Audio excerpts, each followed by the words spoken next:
Everyone thinks because you're a zombie, you don't know good coffee. Well, they're wrong. We have very active lifestyles. It's not all wandering the countryside aimlessly or scaring passing motorists. And we all love a good cup of joe. And there's only one brew that gets my seal of approval. Deadly Grounds coffee is my guilty pleasure. Bold, robust, delicious. It's coffee that can wake the dead. With over a dozen different roasts and flavors, Deadly Grounds can satisfy the most finicky of coffee addicts. The aroma is so intoxicating. It brings all of my neighbors out of the woodwork. Deadly Grounds coffee. Coffee to die for and zombie approved. It's good to get a little deadly.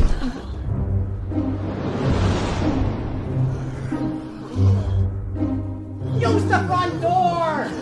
Oh, they're so disgusting.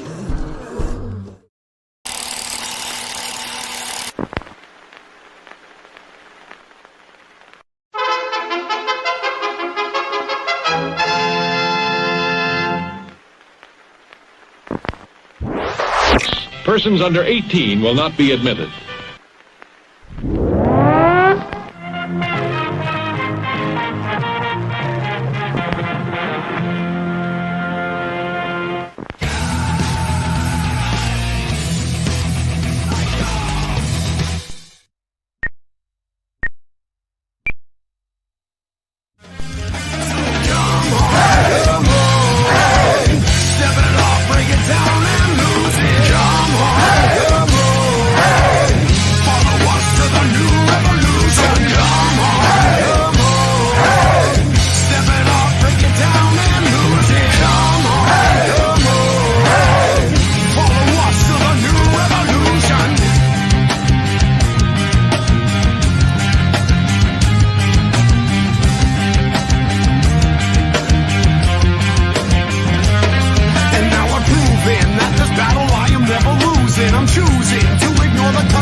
Hey, happy Wednesday, everybody. You are watching Still Toking With. My name is Leo. I'm the monkey behind the keyboard here. We have a fun show for you scheduled as always. And with us, Benjamin, how's it going? A fun show? Yeah. They're all fun. Well, usually we got the most awesome show. We have an amazing show. Tonight it's just a fun show. Yeah, what's wrong with that? Oh, nothing. I was just curious why you went with fun instead of amazing or any of that. Trying to change it up, you know? What the hell? Okay. For a fucking Don't be a change. stick in the fucking mud. Jeffrey. Fucking stick in the mud. What's happening? Happy Wednesday. I'm gonna Happy stick Wednesday. in the fucking mud. You know, I kind of lost track of a couple of days here and there. I don't know how. Maybe it's age. As soon as I hit that 60, things went poof. Maybe you got abducted by aliens. Oh, I felt like that today, you know. So, but we're not gonna go that route. You know what I mean? So, yeah. But yeah. So our apparently our guest is a little delayed. Yes. Yeah. Yeah. He'll be on shortly though. So just a heads up, we pushed busy it guy. live. He's a busy guy. Oh yeah. Yeah. But we didn't want to lose the stream, so everybody that accepted the invites didn't want to have them go to try to hunt something down, so we pushed it live. We can coming on to see me and you anyway, Leo. You know. Oh hell yeah, yeah! Because we talk about the interesting stuff.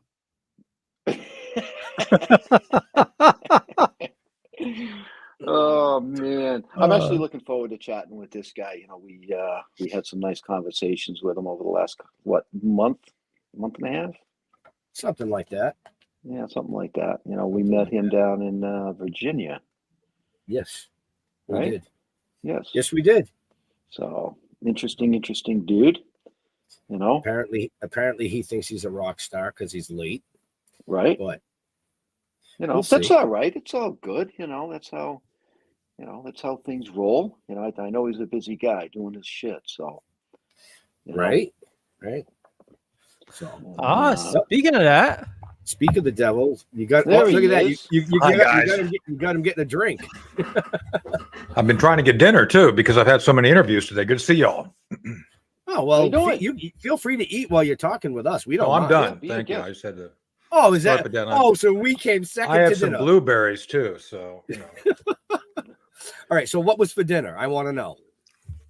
I had a ham and a super sharp cheese sandwich on whole wheat. nice. Wow. We don't even That's it. rate better than ham.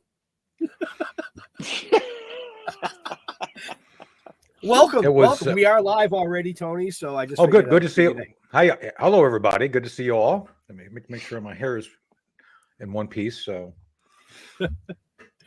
I figured you were look going to good. say, "Oh, I was taking a dip in the pool and lost track of time." no, again. it's like you guys know what's going on. I've been going back to back radio shows and TV, and Mhm. Yeah. if you go to my social media right now, you see all the stuff I did yesterday. It's finally up, and it's been what I did yesterday was again today, just different places. So it's just everybody's Yeah, curious I about what's mean- going on and what it means. So people Right. are very Right. concerned. Well, they should be. They should be. Because I've been Yeah. watching a lot of your social media stuff, just because we've had in-depth conversations behind the scenes. Yeah. But anyways, welcome to the show. We can get into a lot of that at some point, I'm sure. We want to thank you for taking time out of your extremely busy schedule to come chat with us. Well, no, this is fun. This is like conversation with friends instead of having to be like focused and everything. So kind of laid out and structured. I was on today with Channel 9 in Australia at the last minute. Literally, it's like, hey, our guest fell out. Can you come on in 5 minutes? So I was talking to the Australian folks today, and that's stressful. I mean, you can never know when they're going to throw a kangaroo your way. You have to be careful. They're Yeah, those kangaroos can really punch, I hear. yeah, they put it in the mail and you open up and a kangaroo jumps out. It'd be terrible. Don't And they then, have those big, huge, giant toads out there too? I'd be more afraid of those than the I don't know. kangaroos. Like maybe from drinking too much Foster's, people see toads out there. I'm saying. Don't forget they have the drop bears also. That's right. So Oh. did you know the Aborigines have a saying, you've never lived until you've walked naked in the rain? Did you know that? Oh, so I've lived. Well, I guess so. So that's what they say. So not that I'm asking you to do it now. And plus there's no rain, but I'm just saying that that's their philosophy. So it's not my philosophy, it's their philosophy. I'm just echoing what they say. So Right.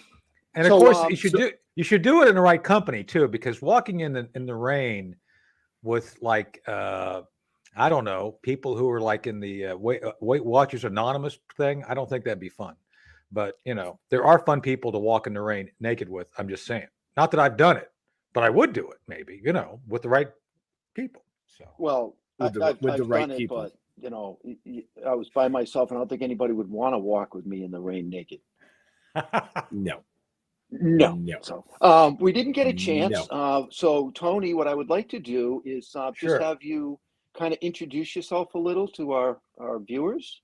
Sure. If you So, do that, who you are, where you come from. I'm a retired lieutenant colonel in the U.S. Army. I'm known as a military operative, intelligence operative. We're all trained by CIA. We go through training at Camp Perry, Virginia. And a little bit of context, I guess. I went to high school in Lisbon, Portugal. I started drinking and bartending when I was still 14, which is great, by the way. There's no drinking age. So I went through high school in Lisbon. Came back and went to college at Wright State University in Dayton, Ohio, back in from 82 to 86. I got 2 degrees, environmental studies, which makes me an environmental climate expert legitimately, and I can tell you all the baloney from the left is all baloney. There's no context. We're not in a climate crisis, just letting you know.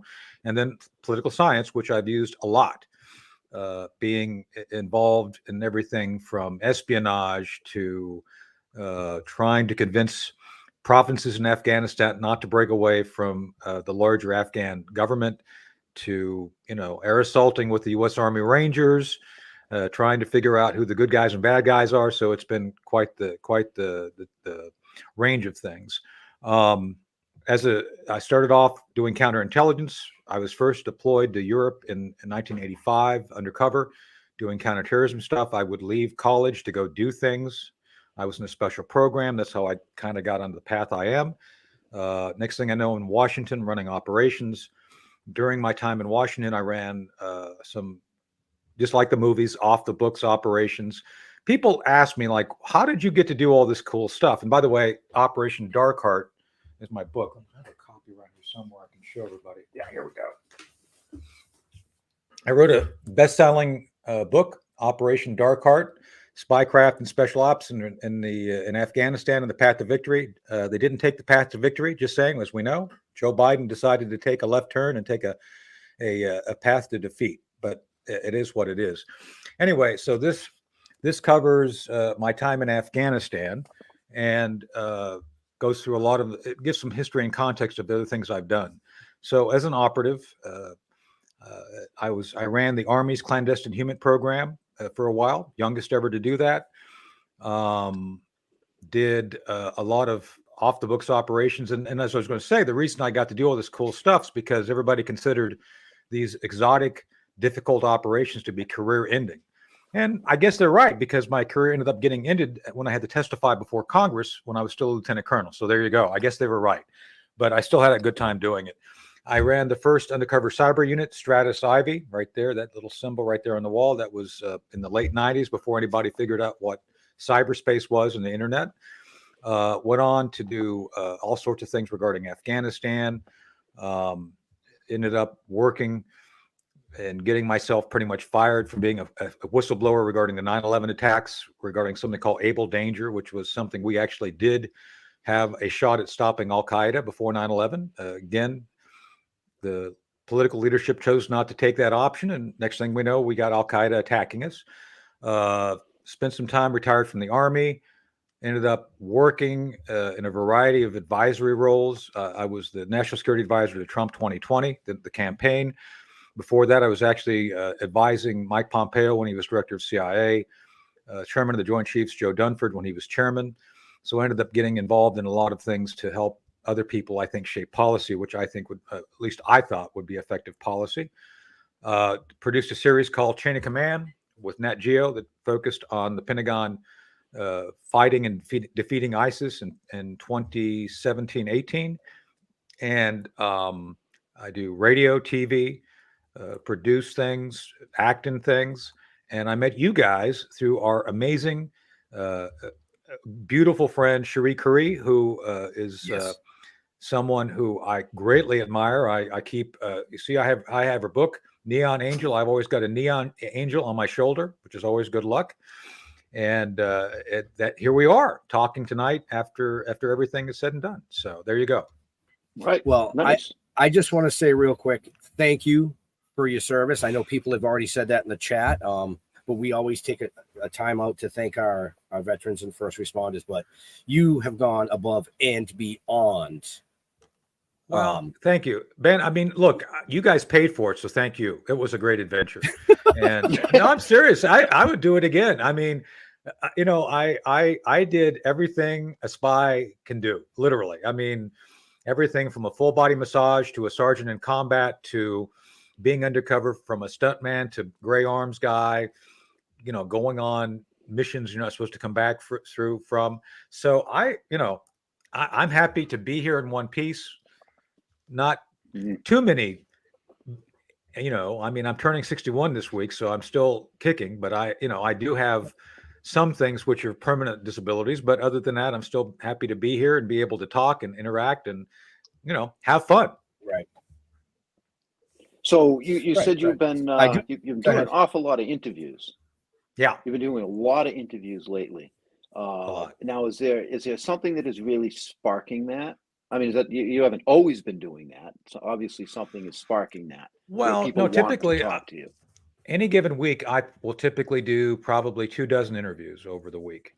And that's a variety of radio, TV. My goodness. I mean, again, people can check out my Twitter, T Spooky on Twitter or Facebook.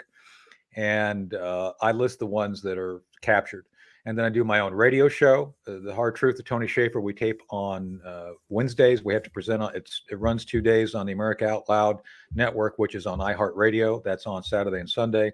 We post the video of that later. We just had Uncle Ted Nugent on this past week, where we talked about all sorts of Ted things. We were, he was surprised that I actually went back and did research, because I thought he played one of the best villains on Miami Vice. And we were talking about Miami Vice and the armor and the gun he used. And then, of course, he wrote this amazing song for Miami Vice that became an episode, Little Miss Dangerous, which he talked about marrying Little Miss Dangerous. So I guess his life is like one long Miami Vice episode, according to Ted. So, and so I interviewed Ted. We interviewed a former ambassador from Israel today to talk about the stuff we're doing. Anyway, and then I do on a surge time like now, I'll probably do 24 interviews in 2 days, just back to back, sometimes radio 2 and 3 in the morning, 2 and 3 in the afternoon, plus TV. It all adds up. And so it's been a very busy period because people don't understand what exactly is going on with Hamas. It's not an easy thing to understand, but once you understand kind of who's who and why they're doing it, it becomes a bit more comprehensible to the folks who don't pay attention. The other thing I try to do, Jeff, is that I don't think people understand necessarily how national security impacts their everyday lives. Inflation, prices of oil, gas, all those sorts of things.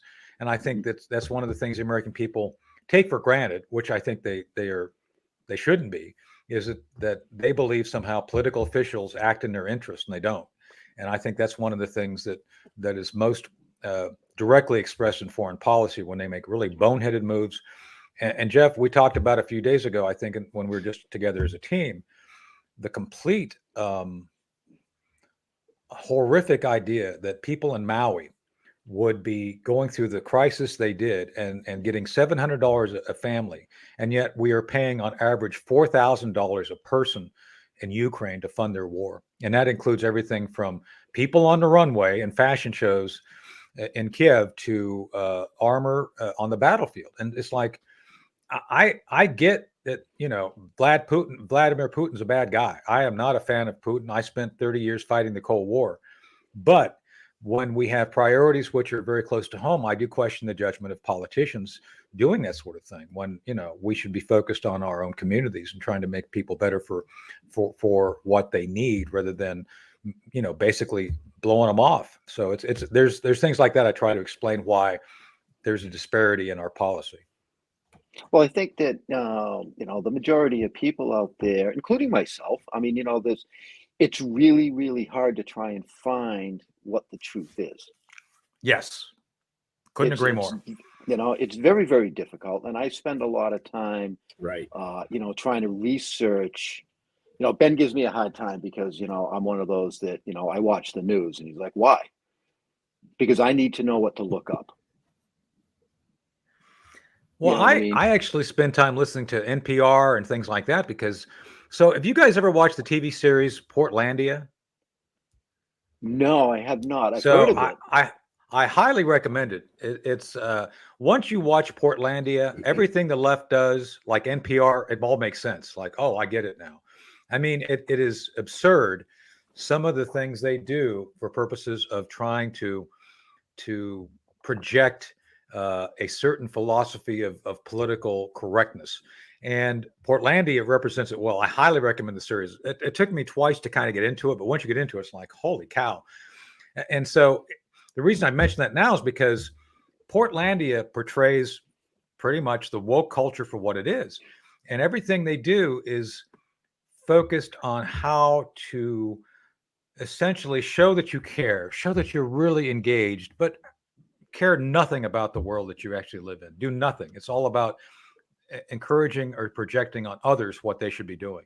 It's very totalitarian. And so the series actually is one of the great ironies. The series was on 4 years before the progressives in Portland figured out they were being made fun of, and then they got upset. It's like, oh, you're making fun of us. Like, yeah, for the past 4 years. That's how oblivious they are to the reality in which they live. And then they wanted to cancel it. We want to get rid of it. So it was so funny. But I do recommend people check that out because it gives you it's like a Rosetta Stone. It helps you understand how they will use media for purposes of projecting a political perspective and not factual reality. So. Interesting. Okay. So very interesting. I mean, I've got a loaded question for you. Sure. And, I've asked people this before. Okay. How do we fix it?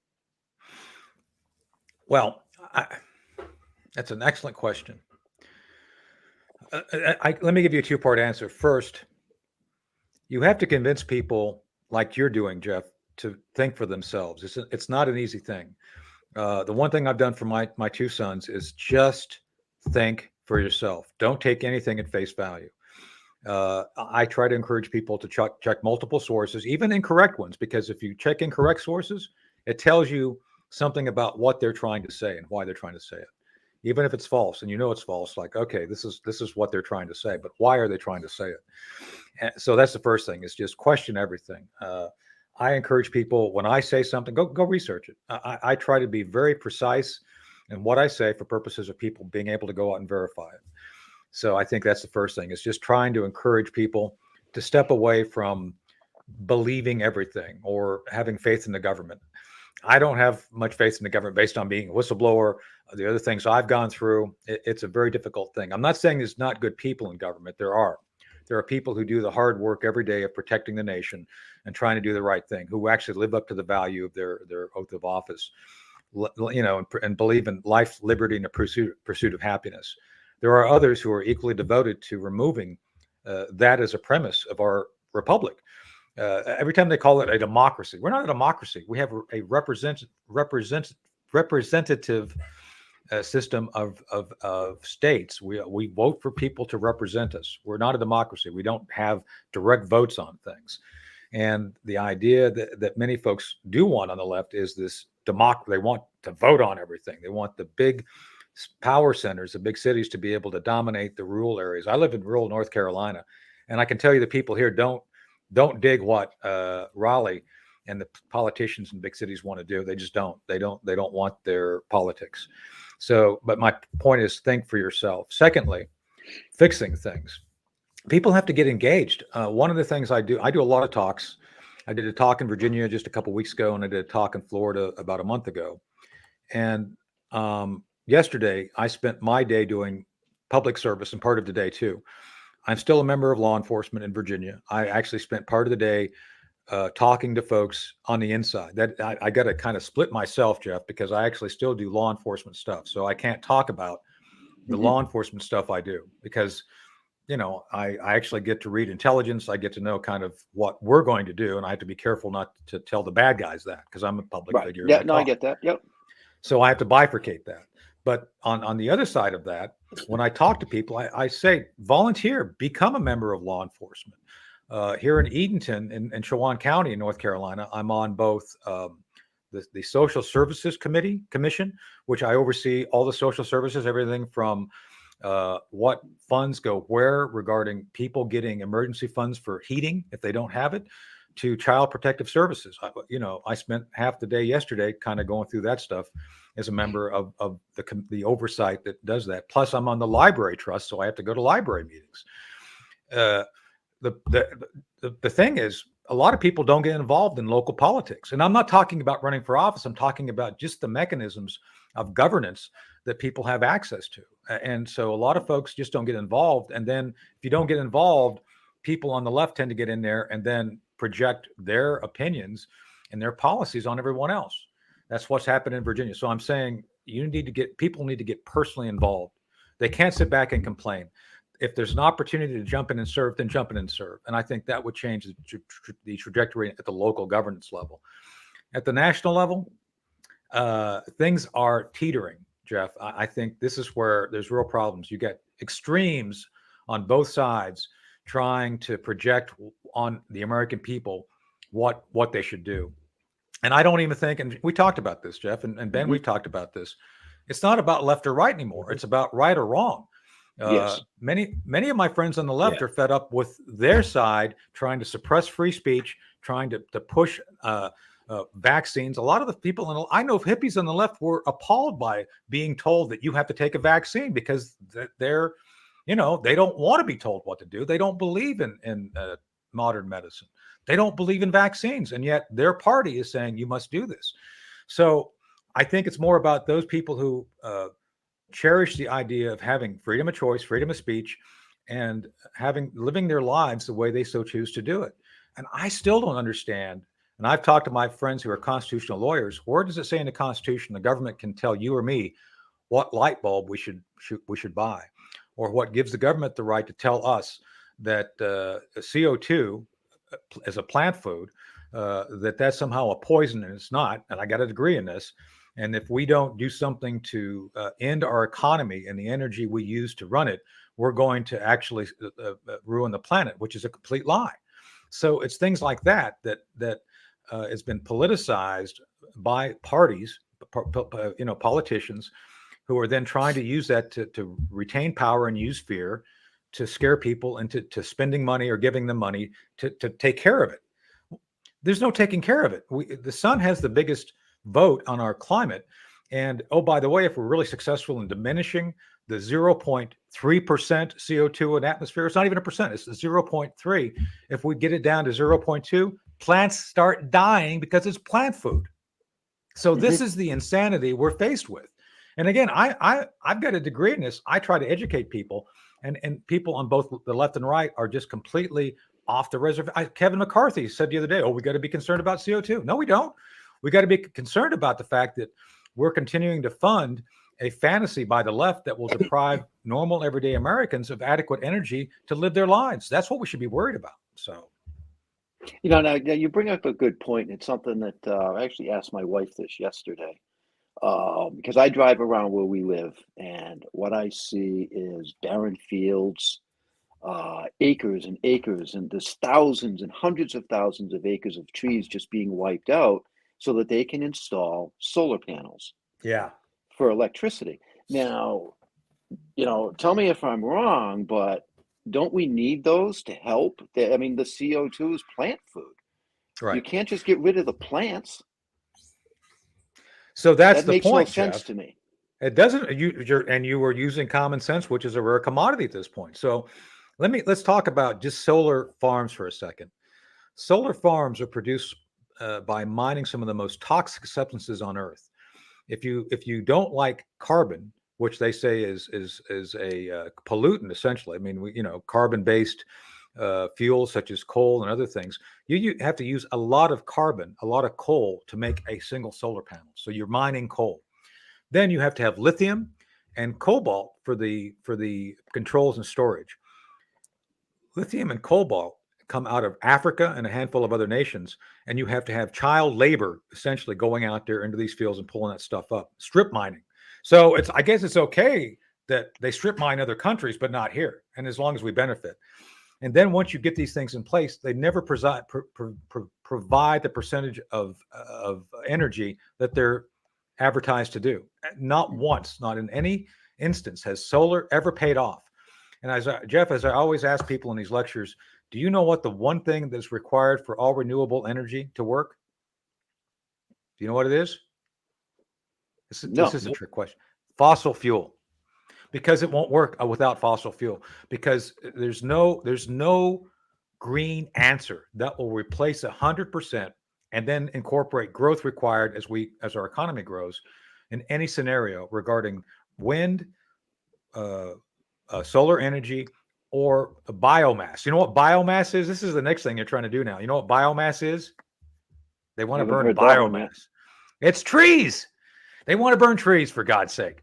And so, there's a movie out I recommend you all see called Planet of the Humans by, what's his name? The guy that did Roger and Me. I'll think of his name in a second. He's a lefty, big fat guy. You wouldn't want to go walking naked in the rain with him. Roger, what is his name? You know what I'm talking about. He's a lefty, a big time lefty. I'll think of his name in a second. Anyway, they basically go through from the left and eviscerate the whole green energy thing because it's a fantasy. If you took all the biomass in the country, all of it, every tree, every twig, and burned it, we would have 1 month of fuel. That's it. So you can't go to biomass. So everything they say is an option for renewable. It's not. The only renewable fuel that's available to us, which actually is renewable, is what they call fossil fuels. It's not fossil fuels. It's hydrocarbons. It's been shown in the suppressive studies, Jeff, that the Earth renews itself and renews hydrocarbons. The reason it is it's science. You actually have a very hot iron nickel core that cooks. It's very hot. It continues to circulate. It's what creates the gravity we feel right now. That process then cooks the different chemicals in the mantle and creates, through the heat, through the cooking, through all these things, hydrocarbons, fuel. They have found over the past 30 years that all these wells that were run dry back in the 30s, 40s, 50s, 60s have been refilled. How is that possible? It's because the Earth continues to generate fossil fuel, because it's not fossil fuel, it's hydrocarbon fuel.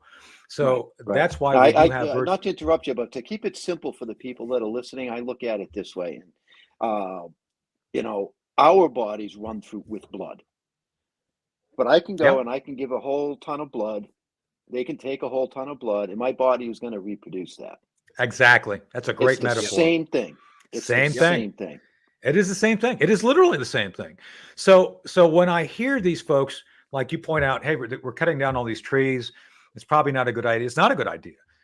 So another question, do you know how many trees there are on the planet as we speak? No. Want to guess? I'm going to guess 10.5 trillion. No, not that many, but it's in the trillions, 3.04 trillion. Okay. So if you take 3.04 trillion and you multiply. It used to be 10.5. Well, before I guess Bill Gates came in and chopped everything down for his farm. So anyway, Bill, I'm only joking. Don't poison my food. Anyway, if you actually multiply 3.04 trillion times, do you know what an average tree processes per year in carbon? No idea. 48 pounds. So if you multiply 48 pounds of carbon by 3.04 trillion, we don't have a problem. We don't remotely have a problem. We have a problem with not enough trees, because the more trees we have, the more green space we have, the more oxygen we have. So literally, if you look just at the scientific fact and the patterns of weather is measured, as you know, by 2 to 3 week patterns. Climate is measured in 10 to 11,000 year cycles. So for them to start saying over an arbitrary 20 years where they play games with the measurements that, oh, we're in a crisis, it's fantasy. And they're trying to push us over to all these renewables, which are not renewable. They do huge damage to the environment. And by the way, they've done studies showing that cars electrified by batteries produce just as much, if not more, a CO2 footprint. So if you're really worried about CO2 and you're driving an electric car, you're not really helping. I mean, literally, it's that stupid. But nobody is willing to say, this doesn't make sense. Jeff, you are an example of what people should think. Trees are good. Solar panels bad. Why are we doing this? Another thing we have where I live is those big old windmills, those big old. We have them. Yep. So they kill birds. They destroy. The turbines. So right over near where I live, about 20 minutes from here, is Elizabeth City, and they have a big field of these things. Every time I drive by, they're not going. And it's like I ask one, it's like, what? How come these things never go? Oh, they only work in a limited range of wind. Really? What's the range? 9 miles an hour to 17 miles an hour. So if it's either below or above that, they're just sitting there. They're not working because the turbine, it can't work. So, and I've talked to the folks who installed them, or the people who actually approved, the politicians, and they said flat out, they have never delivered the promise of 9 miles an hour to 17 miles an hour. So if it's either below or above that, they're just sitting there. They're not working because the turbine, it can't work. So, and I've talked to the folks who installed them, or the people who actually approved the politicians, and they said flat out, they have never delivered the promise of the power that was projected. Not once, Well, not yeah, close. I read a whole article about those maybe a year and a half ago, and it was, I can't remember the guy's name, but he broke the whole process down on what it takes to manufacture, to build, to install, Mhm. you know, a single wind turbine. Yeah. And the fact of the matter is that it takes so many more resources and so much more energy to build it that it cannot even produce to equal out what it took to make it. Never. Right. And then they're not renewable. Once you make these things and they wear out, you got to put them in a big field. There's big fields of these things that they keep hiding, where they take the old ones and just dump them out in the middle of the desert. I That's don't know right how next that's to where all the old battery cars are that don't work anymore, right? Probably because, and have you tried to exchange? So say a battery fails in your car. Do you understand that thing is going to cost you as much as the car to replace if it Right. dies out of warranty? So again, I keep at how is this? Oh, and so the other thing is cost. So Peter Buttigieg, I don't know, I guess that's how you pronounce it.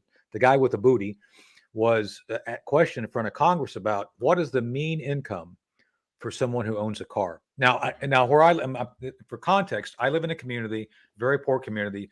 Most people here probably make maybe between $40,000 and $45,000 a year. So the average income for a electric car owner is $150,000. That's a lot of money for most people. And the idea that you're going to push 30% of our society to electric vehicles by 2030 is literally insane, just on the expense alone. And then where's the power going to come from? Our grids, if you're in California, your grid crashes half the time because you don't have enough power now. And then you're going to increase the drain on that by 15 to 20%. I'm saying it's like none of it makes sense. If you did believe that carbon is a threat, then what you're doing to drive an electric car doesn't solve it. If you're simply saying we need more money to solve it, and what are you going to do with that money? Oh, we're going to do something. Well, can you tell us how much you need? Well, we don't know. Well, why? Because the climate is warming. No, the climate is not warming. You guys are all cooking the books to make people think that, and you have this stream of propaganda going with it. And Jeff, you know this. Universities are going to actually do studies which provide the outcome of what the funders wanted. So if you give a university $50 million to go figure out climate, and you say, oh, by the way, I really think it's important you validate my issue relating to CO2. Sure, we will do that. Because we saw that with COVID, they compromised, the medical community compromised their ethics. The scientific community has compromised their ethics as well regarding this whole issue. So it is all I say is green is the new red. It's Marxism. It's Marxism retool for the 21st century. So, well, I mean, statistics can be written and fit anything that you want them. Oh, of course. That's the fact of the matter. Now, Yeah. I want to bring up and something money talks. And money talks. So something I read maybe a few months back, and this is over the summer. I don't know if you remember. They were talking about how like down off of the coast of Florida, and the ocean temperatures are like the warmest they've been in recorded history, and all this kind of stuff. And they're talking about the polar ice caps and how there's melting going on. Now, I was just in Alaska in June. You know what I mean? And I understand what they're trying to say. I do. I get it. But it's not being caused by what they say it's being caused by. Right. Okay. And I read a bunch of different articles from professors and scientists that they're being buried, because my understanding is that the ocean floor is naturally warming. Okay. Yeah. And you have all kinds of seismic and molten activity that goes. I mean, there's volcanoes under the oceans. Right. And those are going through their natural cycle as the Earth does. And those are starting to warm the oceans. You know what I mean? Right. And when I get into a conversation with people about this, I say, well, wait a minute, look. All the history and everything that you know about the dinosaurs, the entire planet was tropical. The entire planet. Right. And then it went into an ice age. We weren't even here. So how the fuck could we have something to do with what's going on now?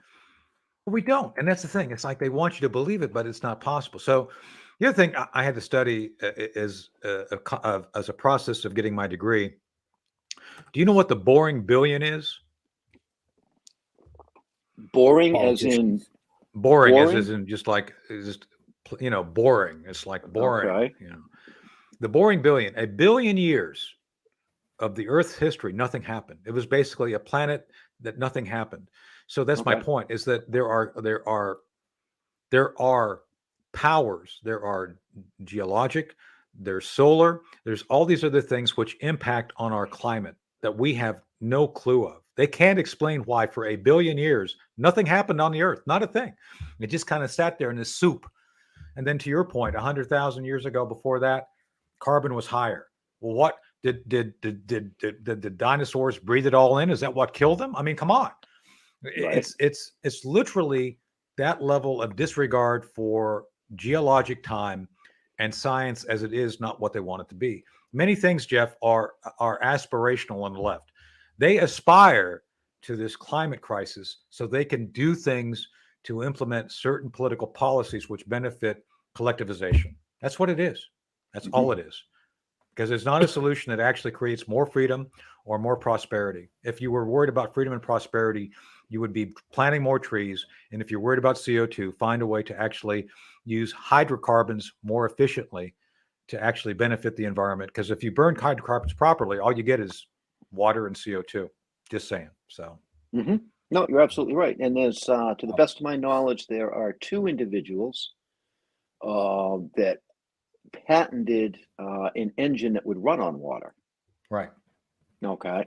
So the technology was there a long, long time ago. Yeah. Unfortunately, those patents got buried. And I believe that both of them have, I'll use the word passed. Yeah. They're no They're longer out in with the us. desert with the cars and the wind turbines. You know what I mean? I mean, there's the technologies. I don't know if you follow Stephen Greer. Do you follow Stephen Yeah, I do. Greer at I like all? Steve Greer. Okay. I do follow Okay. him. Now Yeah. he's a great dude, and some of the stuff that he says, I mean, free energy, non-polluting energy has been available, to the best of my knowledge, for decades. Well, that's what Tesla was working on, is basically these large generators which allow for essentially energy to be available anywhere on the planet. As a matter of fact, there are series that the pyramids, the actual Egyptian pyramids, were those type of devices, that those things were actually energy generators. Because I've been inside of the Pyramid of Giza, and I'm telling you, that thing is not a burial chamber. That thing it's like, no, this is not designed for some pharaoh to be buried in. You look at those walls, they're smooth. You look at the chambers, you look at the holes. That was designed to do something. It's not a burial chamber. So if you start looking at some of these ancient things, I think there's a lot of answers there to be found if we are diligent enough to look. But to your point, Tesla was going down that road, and I think they did things to make sure he didn't make his dream a reality. I think there's a number of things which indicate to us that we could do. So all I'm saying is, I'm all for as much energy as cheaply as we can get it. What I'm saying is, what the green energy movement is doing is the opposite of what we should do if we want to be free, independent, and able to meet the needs of humanity for the next 100 years. So, right. And I don't think it can sustain itself. Well, green energy certainly can't. I mean, no, that's what I mean. It can't sustain itself. No, and it'll destroy our economy if we try to go in that direction. And again, it's already starting, right? Yeah, and if you look at just look at California. Gavin Newsom, $7 a barrel, a gallon, and he's saying, "Oh, it's like, oh, gas companies are gouging Californians." Really? What, they're not gouging anybody anywhere else? How is that possible? And it's not. Right. It's all about their wet dream to create a renewable green energy society, which is just not there. It's not in the cards. It's not going to happen. No, and I agree. I think actually that's a good question in the chat, Leo. Yeah. So Carrie is asking, what reliable sources would you suggest for people to use for research that are easy to find and cheap or free access? So the thing that's the best fuel is natural gas. Natural gas does not degrade. I've got a generator at the house. I've got a big 500-gallon tank in the back. So unlike hydrocarbon, like gas, gas will degrade. Gas will essentially, after 6 months, get to the point of where it will not provide sufficient energy when you burn it. So natural gas is not like that. Natural gas, when you burn it, it basically becomes CO2 and water vapor. It's it.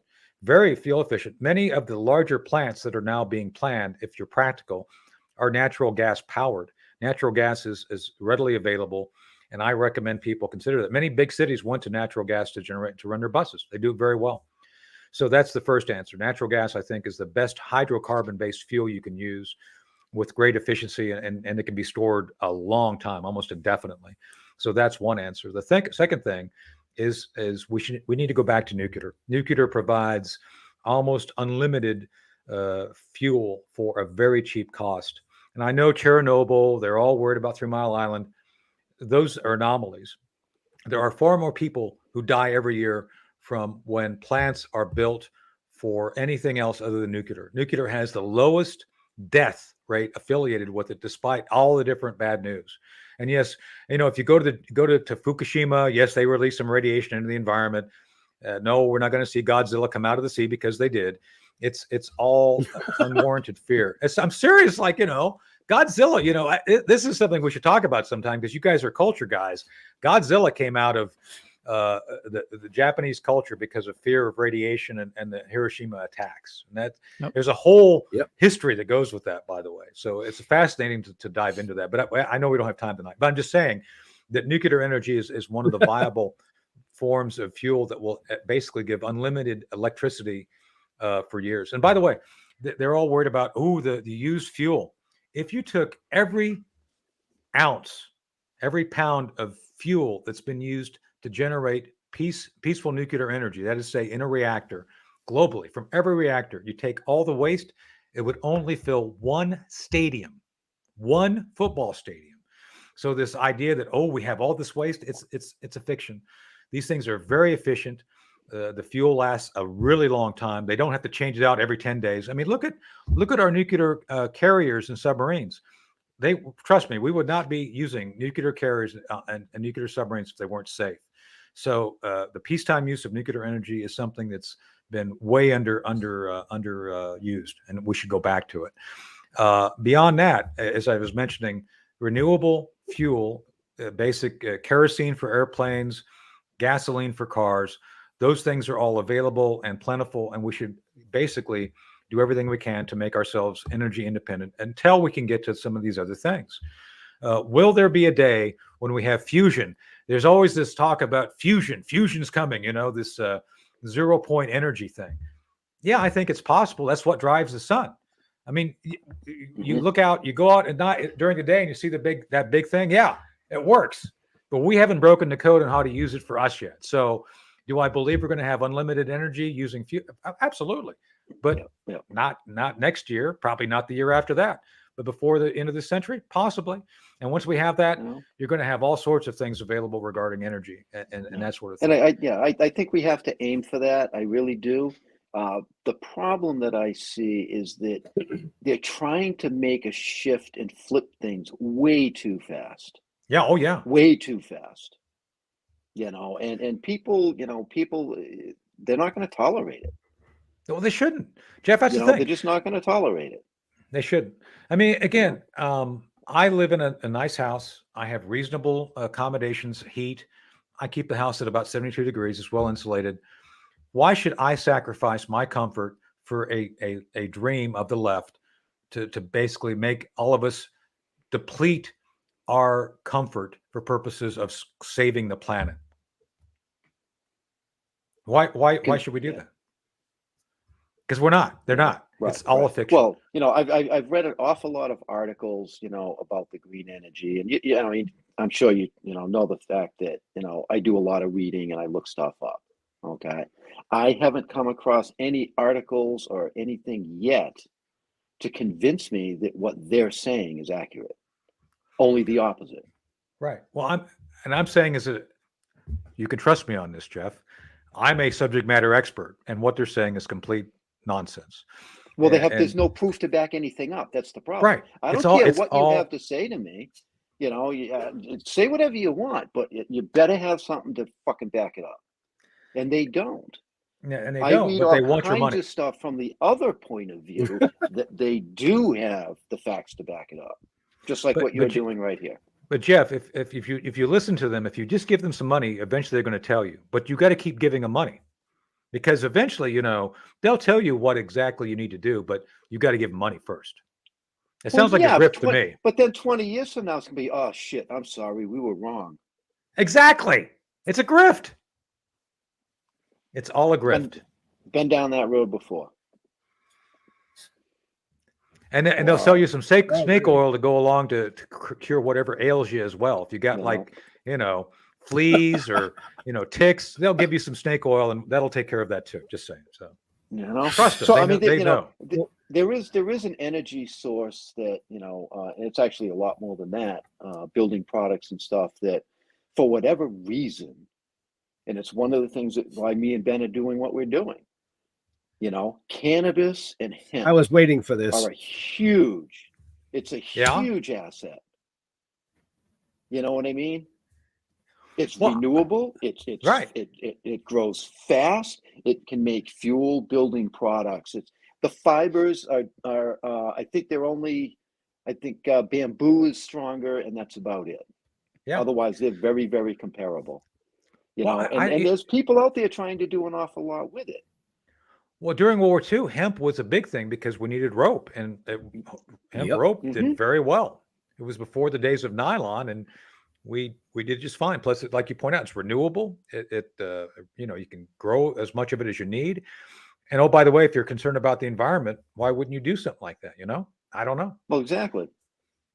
Plus it uses CO2 as food. Right. So I don't know. I'm convinced. Where do I sign up? You're fighting big industry. You're fighting industry. Right. Well, that's just it. You're fighting big industry. You know what I mean? Forget the medical and the medicinal side of it. You know what I mean? But I know me and Ben have personally talked to people that are trying to develop, building blocks, using hemp. The hemp fibers and this and that. There's companies that are they're making wood flooring. You know what I mean? Yeah. I grow the shit myself. It literally grows like a weed. Yeah. There's even a company that we've talked to that they're making almost like fire starters because it burns for so long. One little chunk burned longer than almost longer than a piece of coal. It was insane. So I'm all for it. To me, it makes sense. Plus, I've had friends who love the medicinal side of this too. I don't know anything about this. I don't grow the plants, but apparently there's a big industry for this. Friends of mine engaged in kind of buying these things. And then they were complaining because in California, that's where they did it.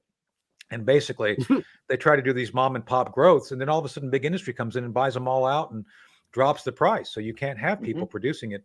It's all industrialized now in California, apparently, all the different cannabis things that you can buy out there. So, well, again, that's just it's just another form of control. Yeah. Oh, exactly.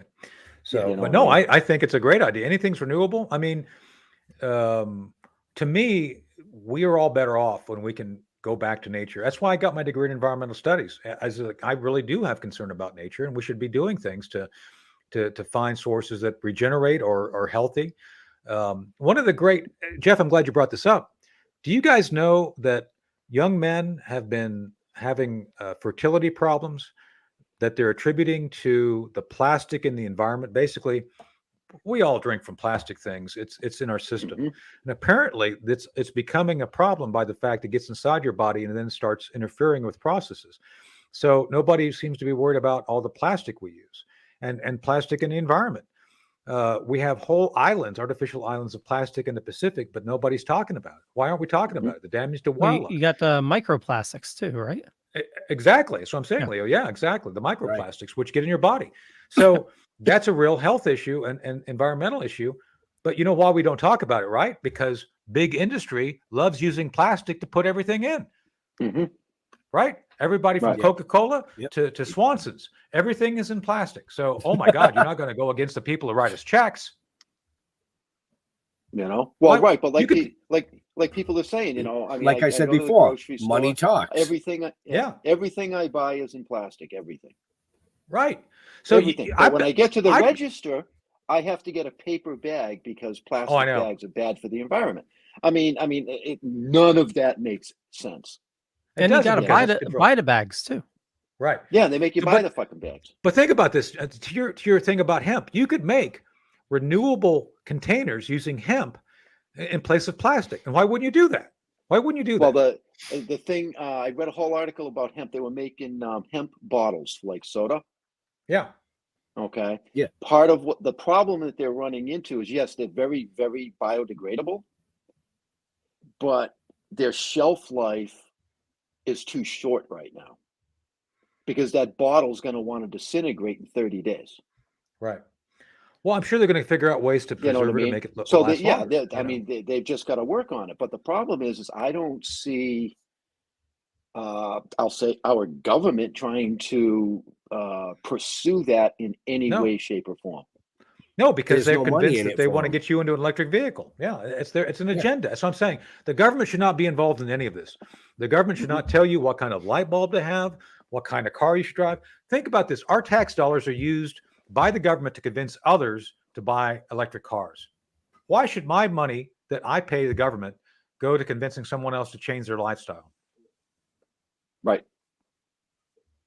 Yeah. It's not my job to convince anybody or allow the government to convince anybody on my behalf because I'm paying the freight for them to encourage someone to buy a Prius. And according to Jeremy Clarkson, Prius is one of the greatest tricks ever played on mankind because they suck. They do. I don't know if you've seen the Priuses. I would not drive a Prius. I mean, yeah, I hope you guys don't drive a Prius. No, you stick your hand out the window when you turn. I mean, you can't do your hand signals in those because you'll flip the car over. Exactly. I mean, if you drive a Prius, you might as well turn your testicles in. It's like I'm done being a man. Right. I mean, part of the I'm done. Part of the thing that I see, Tony, is that, and this goes back a long, long time, and that's propaganda and shoving stuff down people's throats. Okay, yes. And I use this analogy when I talk to people to try and get them to understand. You go out and you get a puppy. You chain that puppy out in the backyard on a 10-foot chain, and then every day you go out there and take one link out. When that dog is full grown after a year, its chain is going to be a foot long, and it ain't going to know the difference. No. Because it happens so slowly over a period of time. And that's exactly what we're dealing with here. Yeah. That's how I see it. That's a very sad analogy. But people understand it though. Right. It is a very sad analogy, but people understand it. Well, apparently you don't know Joe Biden's. Maybe you do know Joe Biden's dog, Commander, because he needs to be on a short chain. Just saying, because he bites people. I heard somebody threw it in the water. Well, boy, I don't know. Joe Biden does a lot of. Joe Biden fell down in the shower when his dog did something. I don't know what was going on in the shower with the dog. Just saying. But Biden said he hurt his ankle in the shower. To me, that's a worthwhile mystery. Sure he wasn't walking upstairs? Really? I don't know. God. He said he was in a shower and the dog made him fall. So you tell me what that means. Yeah, I'm not going to go there. So, Leo, yes, sir. Carrie actually rephrased her question. Yep. I think. Yeah, she's that one. There. Yeah, she's looking. She rephrased it. Says she's curious about new sources of information for researching to help us in our critical thinking.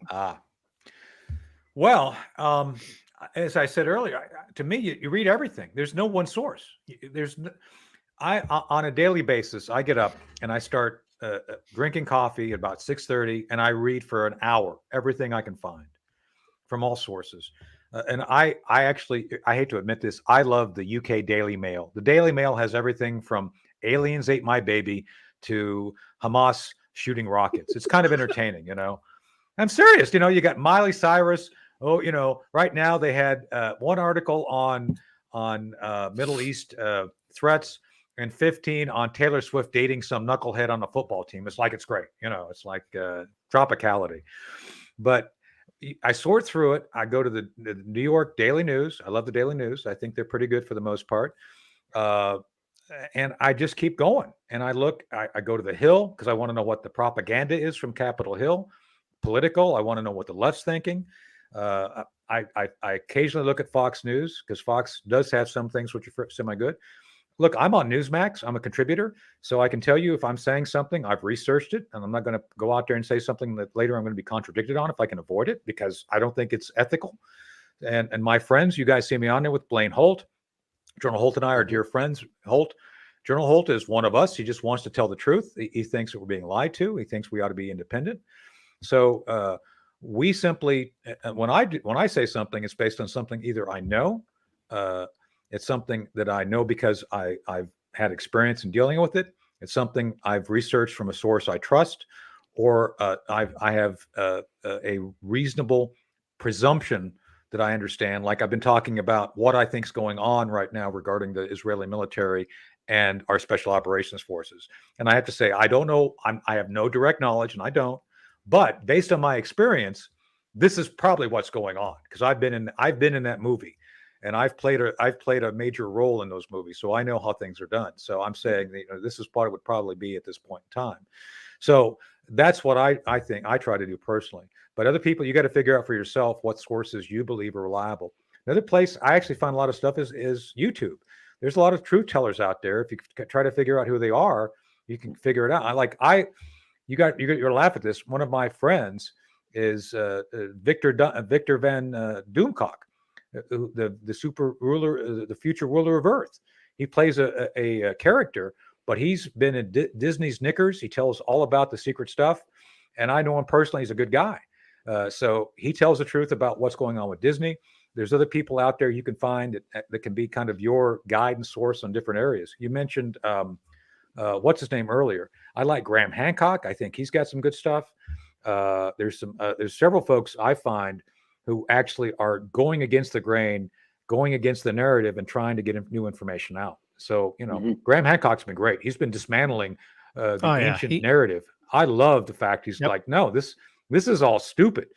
I'm finding evidence of older civilizations than ours, And by the way, have you all been to Giza and next to the pyramids?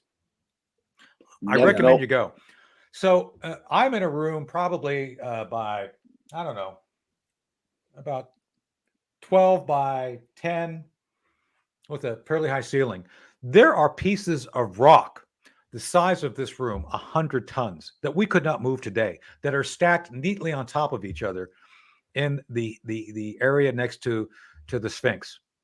Now, you tell me that guys wearing loincloths with sand and rollers put together 100-ton pieces of rock and made it look so pristine. They engineered it so carefully that it's now sustained itself for 5,000 years. Some guy who barely could probably read or write did that, I'm sure. So I'm just saying that people need to go out and look at things. And what Graham Hancock says, his thing is like, yeah, there's something to that. There's something we're not being told. Right. So well, I want to throw something out at continue with that question that Carrie asked about sources and stuff like that. What I tend to do is I'll find a subject or something that I want to know more about.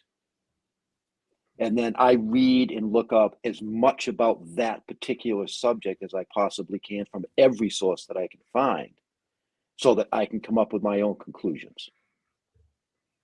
That's how I do it. You know what I mean? That's good. As opposed to, because my mind works funny. I can't absorb different articles about different subjects.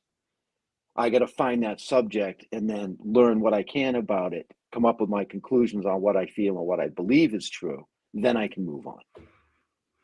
That's just me. Yeah. But don't That's be, good. For me, read everything. Look, Yeah. there's no good or bad news source. News source. You just got to nudes read are good too. everything you can. Just saying, Well, there's no bad sources of news. Just saying, I agree. Well, there is. Right. So anyway, that, you know, Right, that's right. my Depends on who you're walking in the recommendation, rain because that's with. what I do. There's some pretty bad strip joints down by Tampa. I guess there are bad nudes down there. Just saying. Not that I've been to those. So. So I mean, cool. as far as for me, I just get somebody like Jeff and I wait till I'm on the road for 12 hours and I get all my news there. Yeah, But that's no true. nudes. News, but no nudes. No nudes. Okay. News. Well, it may have been, I'm just saying it may have been a NEWS. Freudian slip. It may have been a Freudian slip. Not that there's anything wrong with nudity. Just saying. So if you guys want to drive around in the nude on the road, who am I to judge? Just saying. And if you guys, the freer, the better, right? You know, if you guys are nudists, that's okay with me. All right, see, Carrie, here's a perfect How example. did we You get got to take there? all the information, then you got to come up with your own conclusion about what's fair. That's right. People do. They jump to conclusions, right? Absolutely. Wow. So Unbelievable. I know we don't have too much time left, but I just I had a couple questions. Sure, Leo. And I'm shocked the conversation hasn't gone this way, especially with Jeff here. But Well, Tim, I figured it could, but that could be part 2 with Tony Schaffer.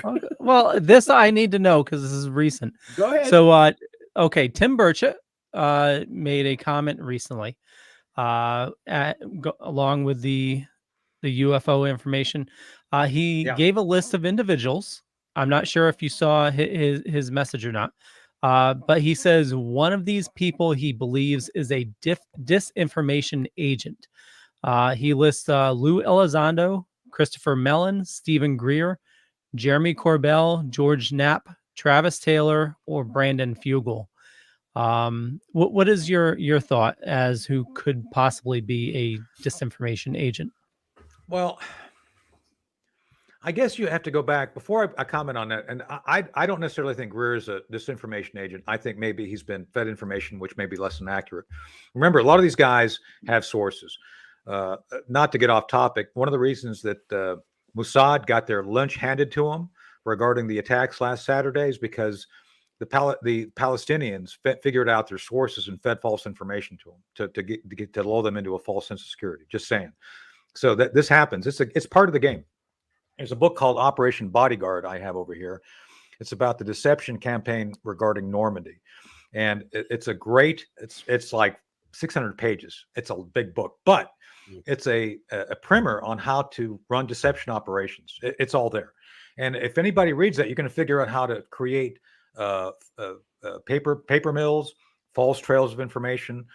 I ran double agent operations. One of the things you do in double agent operations, you feed what they call passage material, which is actually real secrets, but you basically make a choice to send real secrets because at some point you're going to send false information, but you want them to believe it's real. So these things are all part of the dark arts. I'm just telling you this happens.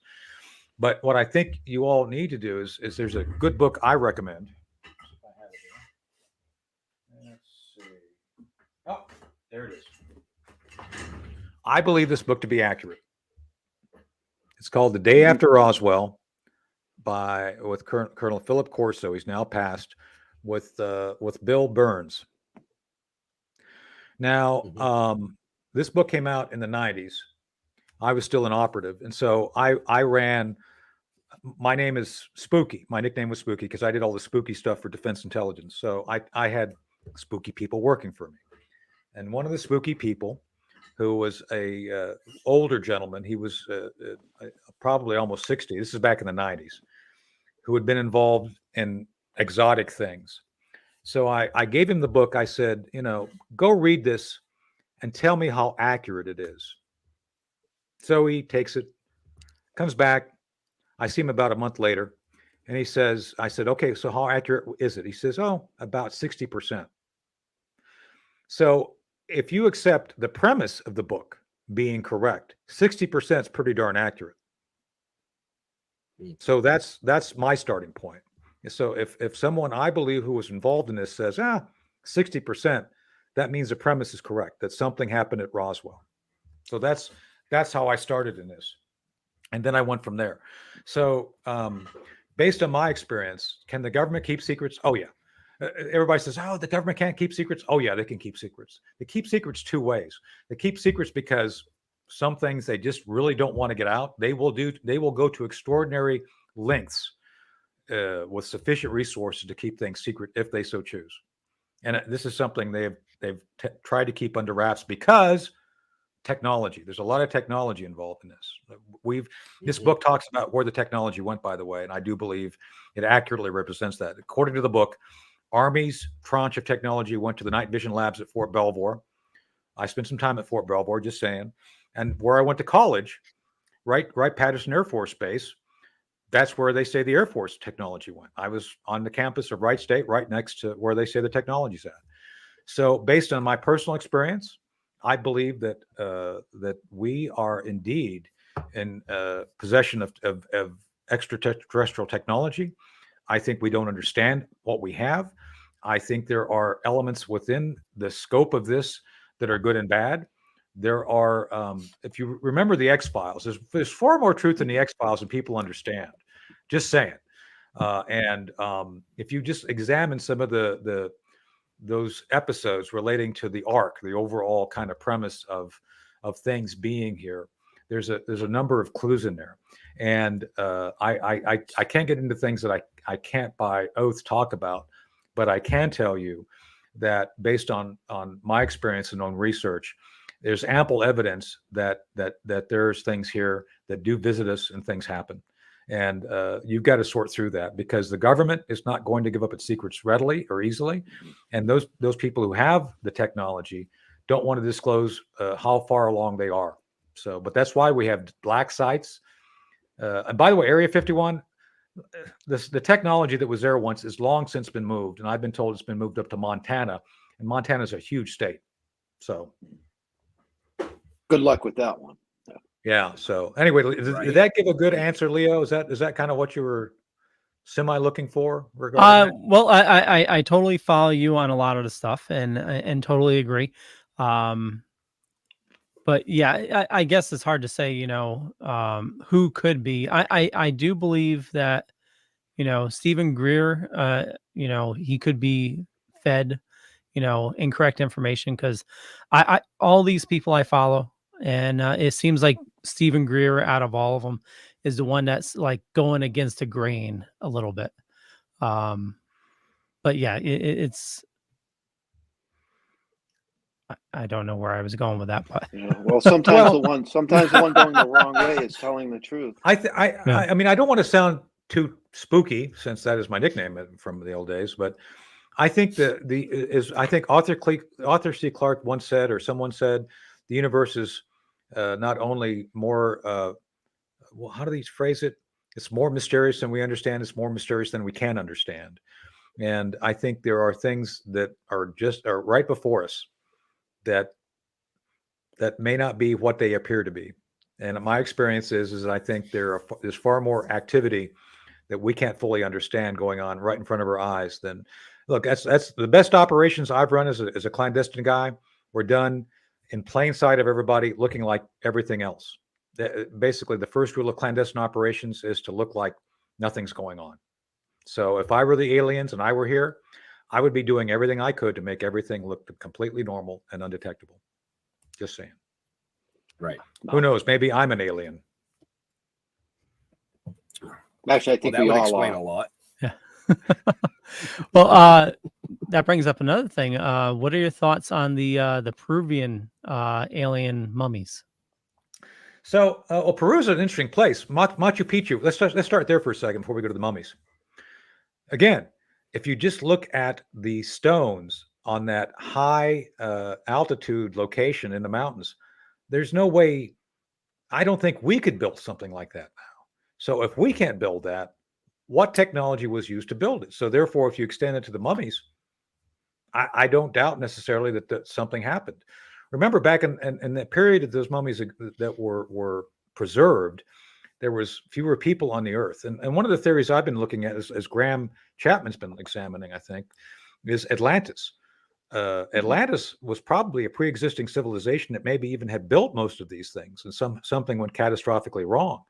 But if you look at the Mayans, you look at Peru, you look at all these different, the Egyptians, and all these extraordinary rock structures, the Nazca lines, why on earth would people spend so much if they're primitive people? Why would you spend so much time and resources building something that could only be seen from high up in space? So, just to me, the whole range of anomalies tell me that the science and history we've been presented with is not accurate. It's just not.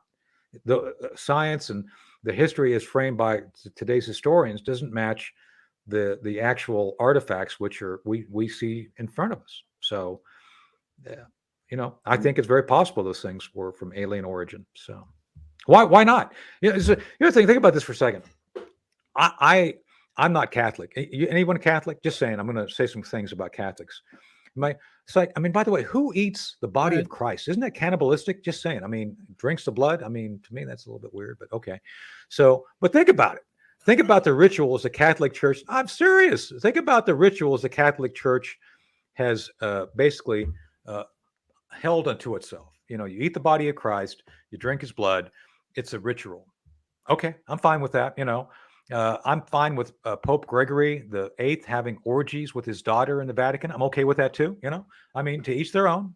Not there's anything wrong with orgies in the Vatican. I don't think they do that now.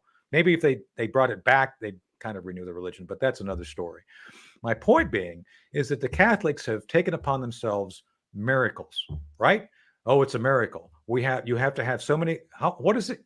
How many miracles do you have to be to be made a saint or something? There's like a process. Why are the Catholics the only ones allowed to have miracles? To me, that's magic, right?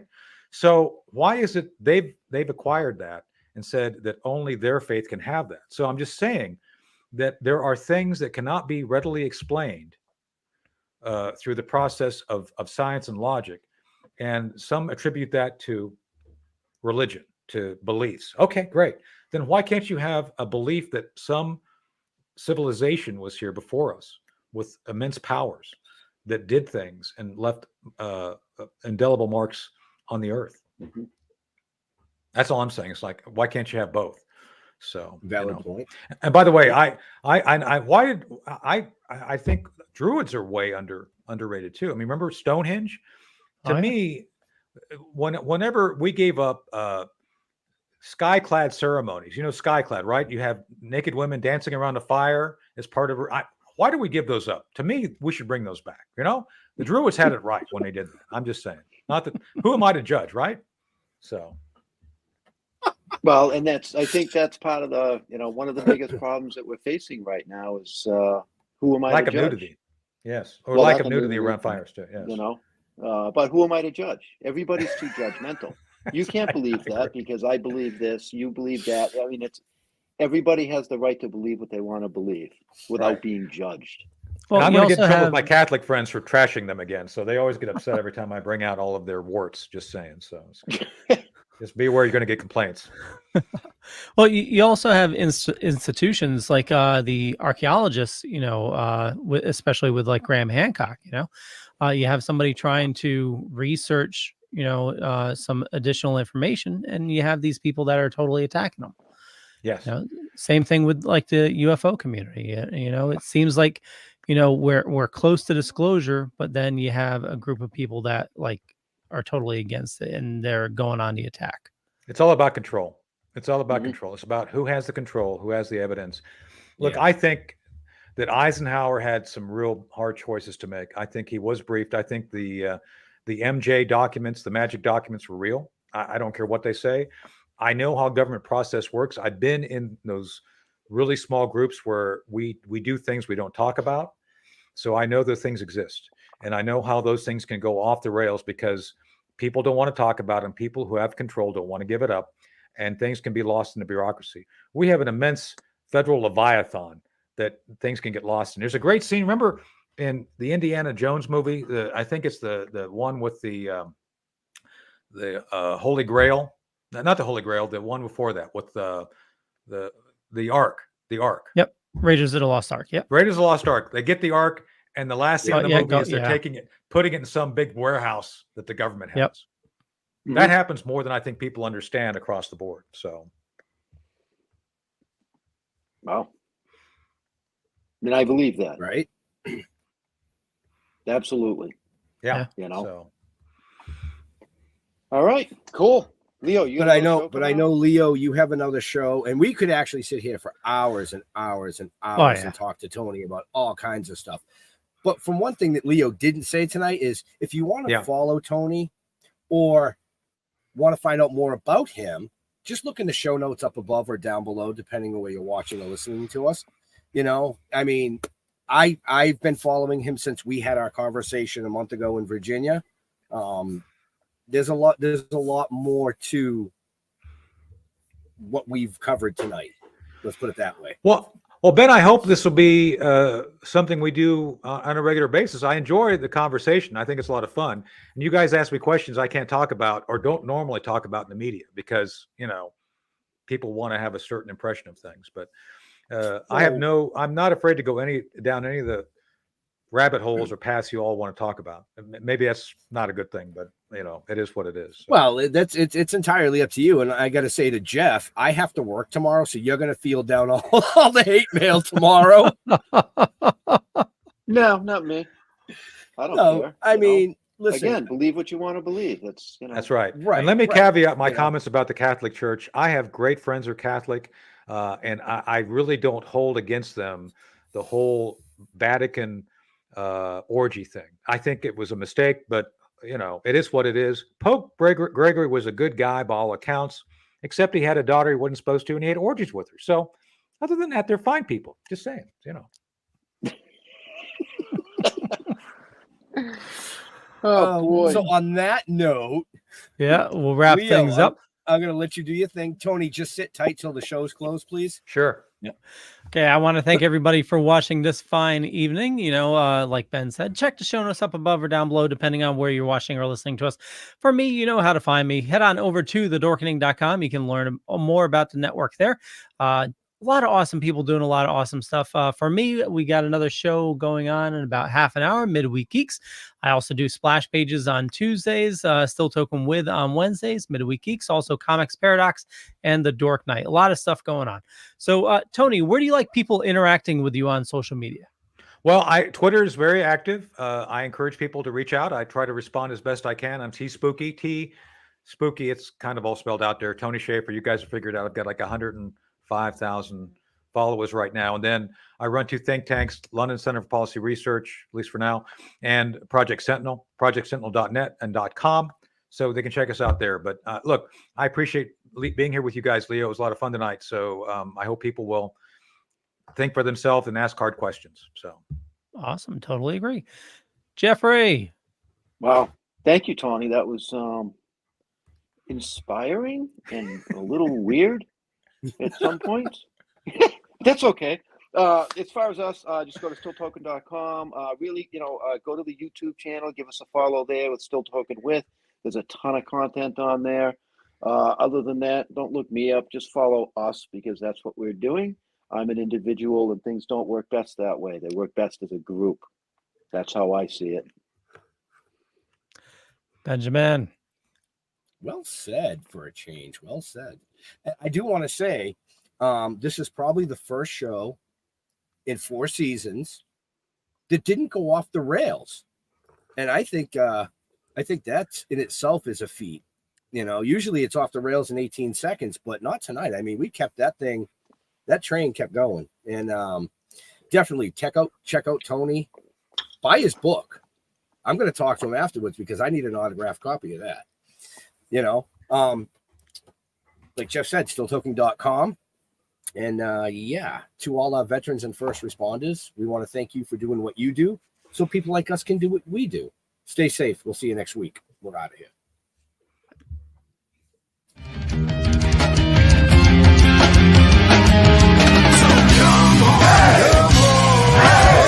Step it off, break it down and lose it. Come on.